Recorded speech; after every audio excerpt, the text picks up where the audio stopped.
최근 운동 후 의식적으로 단백질 식품을 먹는 사람이 많은데요. 한국농수산식품유통공사에 따르면 2018년 813억 원이었던 국내 단백질 식품 시장 규모는 2021년 3,364억 원, 지난해 4,500억 원대로 급성장한 것으로 나타났습니다. 오운환 후 단백질 챙기기, 건강에는 어떨까요?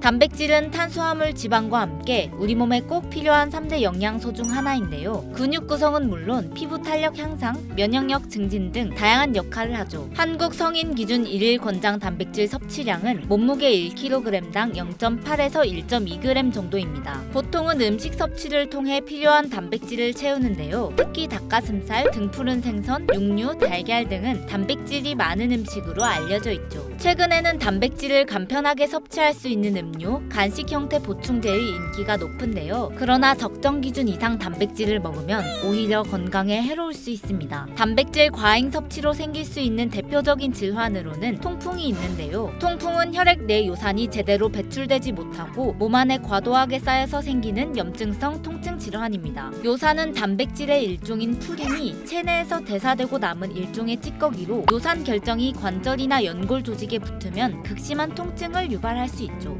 단백질을 지나치게 섭취하면 골다공증도 생길 수 있습니다. 대부분의 단백질 식품은 산성을 띠고 있어 많이 섭취하면 몸 안이 산성화되는데요. 이때 체내 농도 조절을 위해 뼈에서 알칼리성인 칼슘이 소모되면서 골다공증으로 이어질 수 있죠. 또 단백질에는 섬유질이 거의 없어서 한 번에 과도하게 섭취하면 변비가 생길 수 있습니다. 단백질은 질소를 포함하고 있어서 질소 수치가 급격히 높아지게 되면 이 암모니아 성분으로 바뀌어서 소변으로 배출되게 되는데요.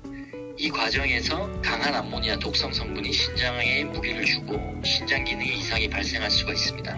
특히 이 단백질은 소화 흡수되는 시간이 늦어서 한 번에 많은 양을 먹게 되면 소화장애 및 변비를 유발할 수 있는 위험성을 가지고 있습니다. 운동 전후 단백질 보충제를 적당량 섭취하는 건 근육 성장에 도움이 될 수 있습니다. 그러나 과다 섭취로 인한 부작용이 나타날 수 있기 때문에 식습관을 점검할 필요가 있는데요. 본인의 체중에 따라서 이제 단백질의 필요량이 달라지기 때문에 시중에서 보급되고 있는 이런 보충제들이 운동 종류에 따라서 섭취하는 것이 중요한 부분인 것 같습니다. 권장량을 준수하되 동물성 단백질과 식물성 단백질을 골고루 먹는 게 좋습니다. 건강 상태에 따라 동물성과 식물성 단백질의 비율을 조절할 수도 있는데요. 고혈압, 당뇨, 고지혈증 등 성인병이 있으면 육류 등 동물성 단백질보다 두유, 견과 등 식물성 단백질을 섭취해야 합니다. 반대로 성장기 어린이나 근육이 빠르게 감소하는 노년층에게는 흡수가 빠른 동물성 단백질이 좋습니다. 또 영양소 불균형을 막기 위해 음식을 골고루 섭취하는 게 중요합니다. 제일 중요한 거는 단백질과 탄수화물과 지방의 함량을 밸런스를 맞춰서 먹는 게 제일 좋습니다. 탄수화물은 한 50% 이하로 유지를 하고 단백질은